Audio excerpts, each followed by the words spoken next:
This is the Heroic Voice, where I talk to comic book creators, people I've worked with, other interesting people, about the history of comics, superheroes, and the current state of the comic book industry. I also discuss current and upcoming projects, current events, and any other topics my guests might be interested in talking about. So subscribe and hit the like button. Help me grow this channel and promote indie comic book creators, publishers, and other people affiliated with the comic book industry. Your comments are appreciated. Get to it and leave feedback, good, bad, and otherwise. I am your host, Dennis Malinay, writer, publisher of the Heroic Multiverse, where we spotlight good girls, bad girls, super babes, and superheroics in a classic, kind of golden agey style. Grab some snacks and enjoy. This is the Heroic Voice.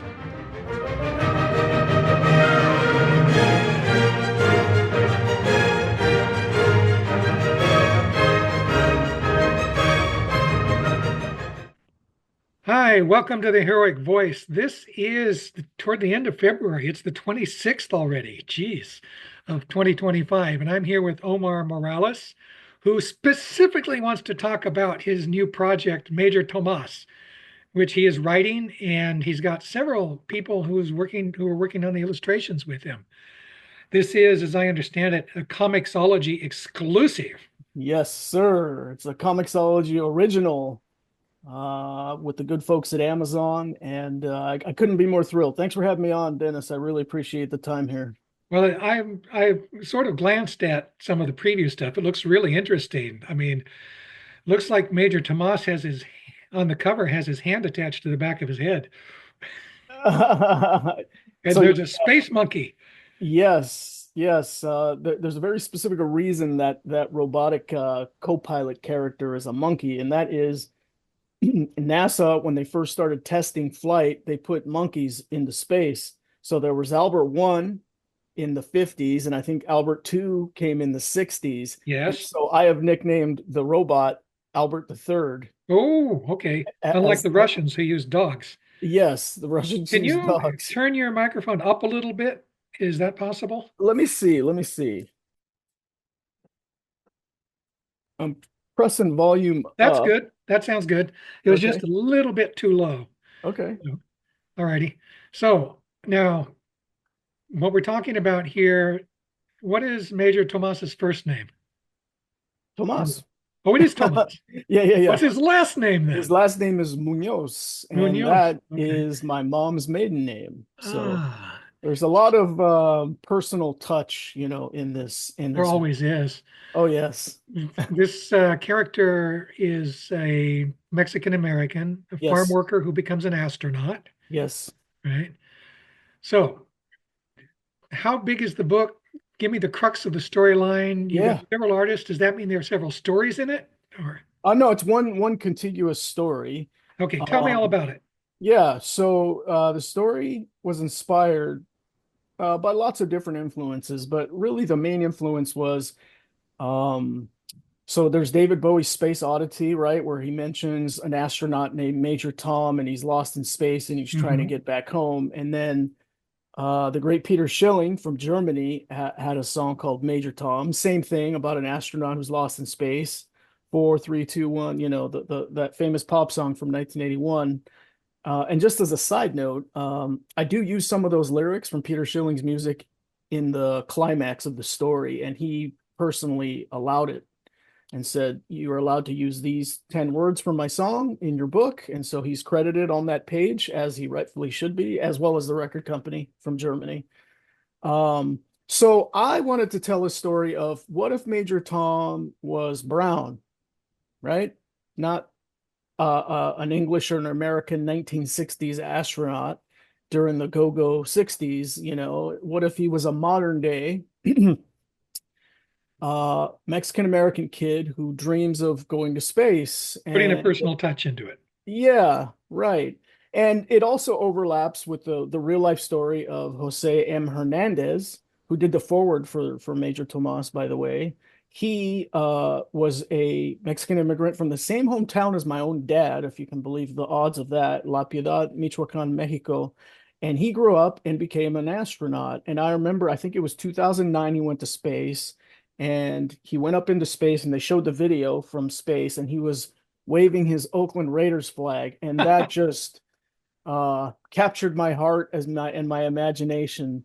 I had already had the idea for the story, but once I saw that, I was like, okay, that's a sign, from above that I got to do this story. He is a Raiders fan from the his family lives in somewhere here in the East Bay near me, and I got in touch with him over email and said, "Hey, could you do the forward?" And just to plug his story, there's a movie about his life streaming on Amazon Prime right now called A Million Miles Away, and it documents how he came from Mexico, worked really hard, had many obstacles in his way, and he became an astronaut.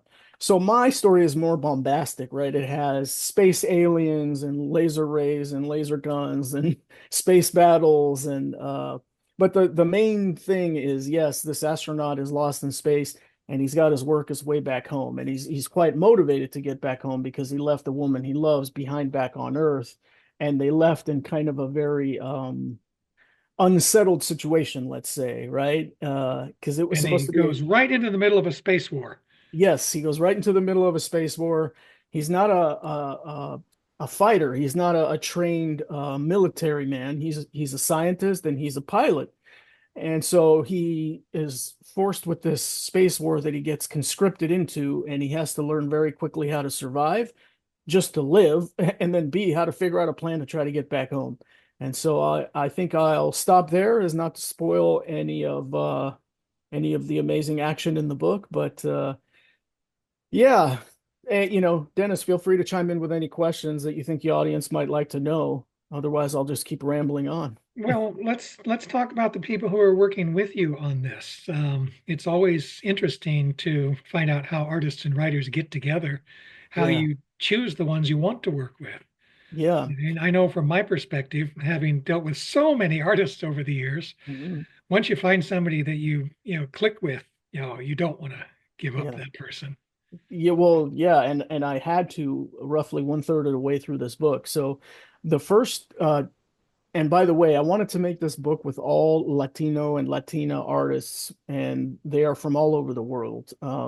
There's five or six that I'm working with, two line artists, two colorists, one letterer, and then a graphic designer.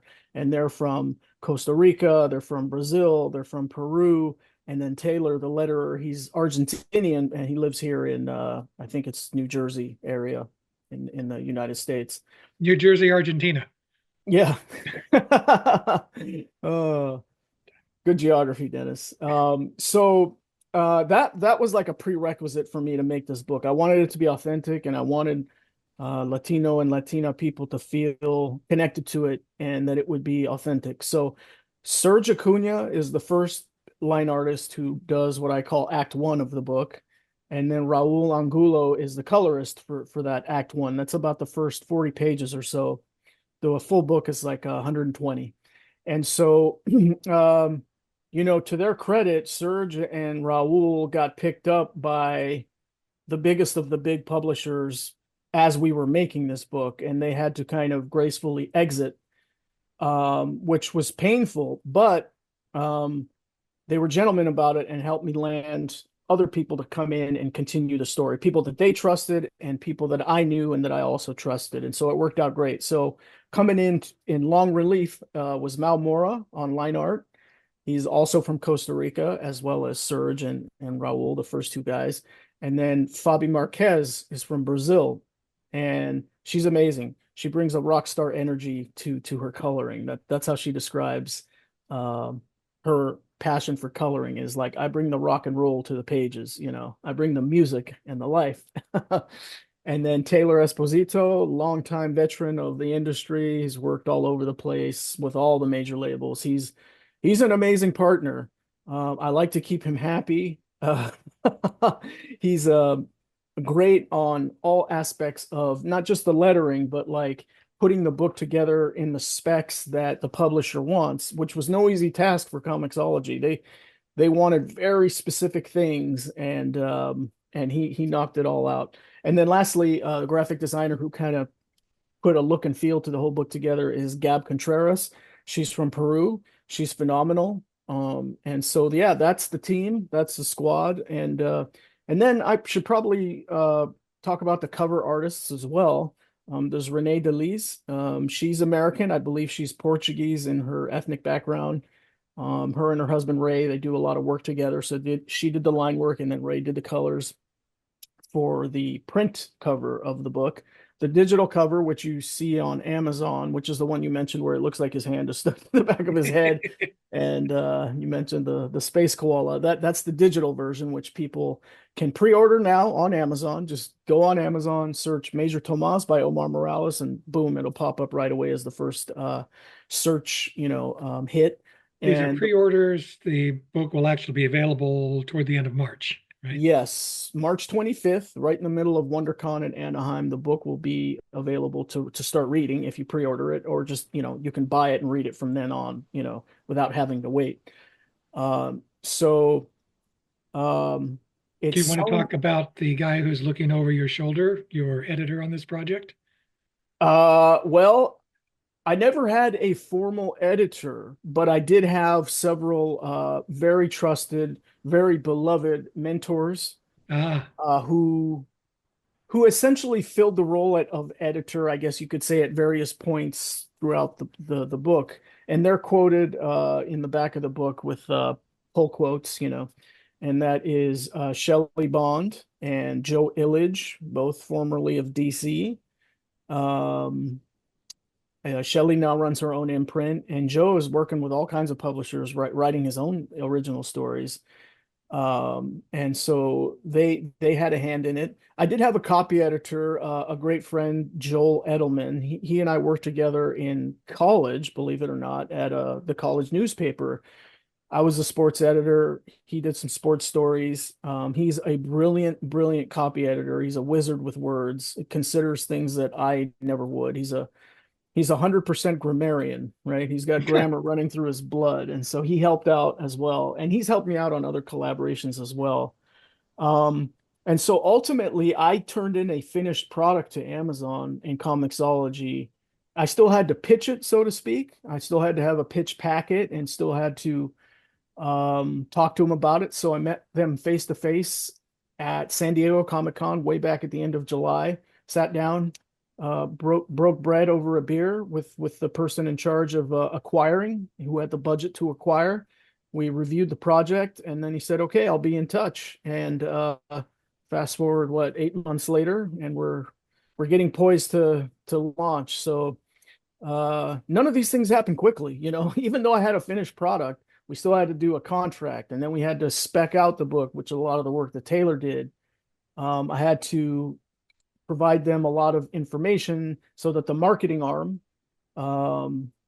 could go out and do what they do to push the book to people like yourself and to outlets like IGN and AIPT and all the rest of them to get coverage and hype for the book. So like I always tell people, writing the book is maybe 10% of the project. The other 90% is the business stuff, hiring, contracts with the artists, contracting myself to a publisher, marketing, PR, advertising, hustling, running around, going to conventions. So you know the drill.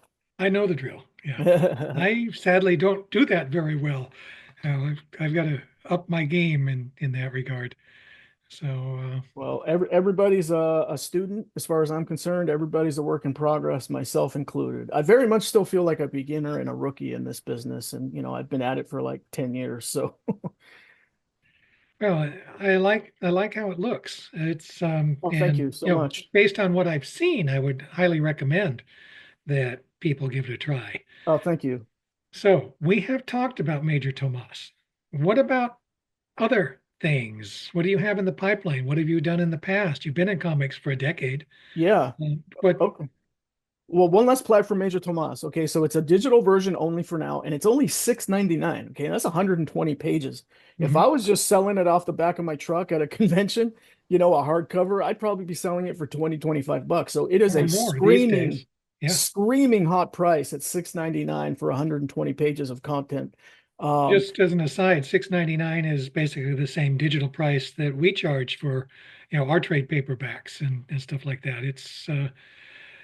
It's a good price point, and people, you get a lot for that.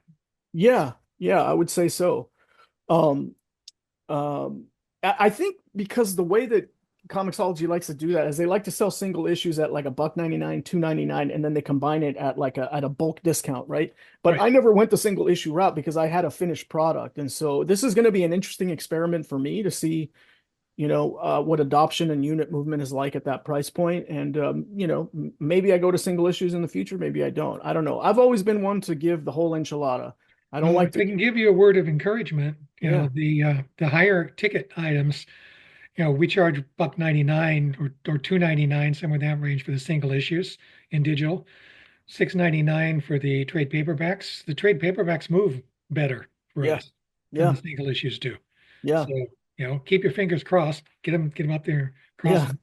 cross them all, and it should work. Okay, now Other you have a stuff. decade of experience. Yes. Okay, so the other big thing I think I can talk about now is an anthology project called LA Strong. It's a charity project done for the people impacted by the wildfires in LA. So Mad Cave is the publisher. They put together just an all-star team, and I don't consider myself an all-star by any means, of writers and artists and put together these little simple like one page vignettes, we could call them. Some of them are 2 or 3 pages. They're like almost like these little mini stories inside of this anthology, and 100% of the proceeds are going to comics creators that were impacted by the fires. They lost their home, or they lost a car, or they need help with insurance, or whatever they need. The 100% of the proceeds are going towards that. And so I believe the final order cutoff for the very first wave was like Monday. But you can still, I think, ask your comic shop for it because there's going to be a second wave, that of pre-orders that people can get their hands on the book. Is this a So diamond distributed project or that's a great question because Diamond's very yeah, much in flux right now. I think it's Lunar. lunar? Okay. So if you go to madcave.com and search LA Strong, it'll pull up the information on the lunar code for the initial wave. And then I think at some point they'll show a different lunar code for the second wave. And so Mad Cave is going to be organizing launch parties at several comic shops. I think it's Saturday, March 22nd, if I'm doing the math correctly in my head, where a lot of the creators from the book will be there on hand to sign and to have like a little launch party. It's about 60 pages, and my goodness, I mean Dan Didio's in there. Um, Mark Guggenheim is in there. I mean, it is like just an amazing cast of people, as well as up and comers like myself. So, variety of art styles and really touching. And what was interesting about doing this project, Dennis, was I was flying blind. So they said, write us like a one pager, give us about 200 words worth of your connection to the LA fires. And because I'm from California, I have more of a personal connection to it. And I'm up here in the East Bay area where Oakland has suffered horrible wildfires, just like LA back in the Mhm. 90s. And so it's a very real thing for me. So I wrote a piece about the calamities that ravage our state, earthquakes, wildfires, and droughts, and how Californians pull together in a time of need. And so I wrote it not knowing anything about the artwork, the artist, nothing. First time in my life doing anything like that. Writing blind, as I like to say. So I turned it in, and then about uh I don't know, a month or two later, they said, "Okay, here it is." And it was amazing. Let me see if I can pull it up if you don't mind me sharing my Oh, not screen. at all. Please do. Okay. All right, awesome. I've had similar experiences, like when I was doing a few things with Marvel back in the day. I didn't know who the artist was going to be, and I got lucky. Well, the projects that I did with Marvel, they got good people. Yeah, it felt very much like the quote unquote Marvel style, right? Uh, All right, let me make sure I'm pronouncing his last name correctly. It's a little bit hard to read, but okay, so the artist is Stefano Cardoselli, and the dude is amazing. He has like this dystopian style, I like to call it. So he's done work for like heavy metal, and he's got stuff with Mad Cave. So let me You pull said it you were up. going to bring it up. Yeah, let me pull it up right now. Let's see here. Okay, there it is. Ah, So I was just gobsmacked when this dropped in, and congratulations, we paired you with Francesco, who's, a guy I really admire.